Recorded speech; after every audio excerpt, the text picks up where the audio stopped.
Mahakaleshwar charitable ट्रस्टतर्फे Mahakali मूर्ती प्राणप्रतिष्ठा व महाप्रसाद सोहळा वाडेघर येथील महाकालेश्वर मंदिरात महाकालेश्वर चॅरिटेबल ट्रस्टच्या वतीने महाकाली मूर्ती प्राणप्रतिष्ठा व नवचंडी यागाचा भव्य धार्मिक सोहळा आयोजित करण्यात आला आहे. शके 1947 फाल्गुन कृती 11 मंगळवार दिनांक 18 मार्च 2026 रोजी हा सोहळा पार पडणार असून भाविकांमध्ये याबाबत मोठा उत्साह पाहायला मिळत आहे. या धार्मिक कार्यक्रमाला श्री क्षेत्र वाल्मिक धाम पीठाधीश्वर राष्ट्रीय संत बगलयोगी उमेशनाथजी महाराज यांचे आशीर्वाद लाभणार आहेत.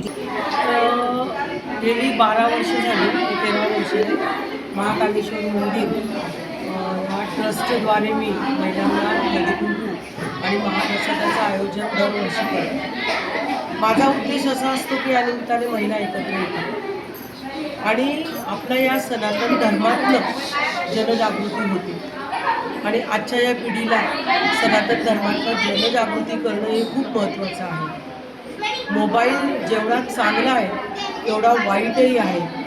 आजच्या या महाकालेश्वराच्या वर्धापनानिमित्त मी महिलांना सांगू इच्छिते की मोबाईलचा वापर किती आणि कसा करावा याचं भान त्यांनी ठेवलं पाहिजे. कारण ही जी पिढी आहे तरुण पिढी ही या मोबाईलद्वारे वेगळ्या वळणावर पण जाते. जेवढं आवश्यक आहे तेवढं अनावश्यक पण आहे.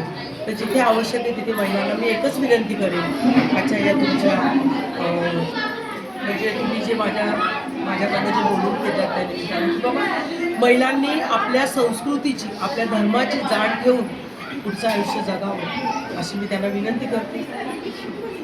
महिलांना हळदी कुंकू म्हणजे त्यांच्या या पूर्ण दिवसभरातली उसंत हळदी कुंकूला त्या येणारच, त्यांचं सौभाग्याचं लेणं ते घेणारच आणि म्हणून मी हळदी कुंकू ठेवते की जेणेकरून जास्तीत जास्त महिलांपर्यंत माझं हे मंदिर आहे पोचावं आणि 24 तासातनं एक तासभर तरी त्यांनी इथे येऊन आपलं आत्मचिंतन करावं आणि एक शांत बसून मनचिंतन करावं. कारण देवाच्या सहकार्याशिवाय बघा दुःख असतं तर माणूस कुठे येतो?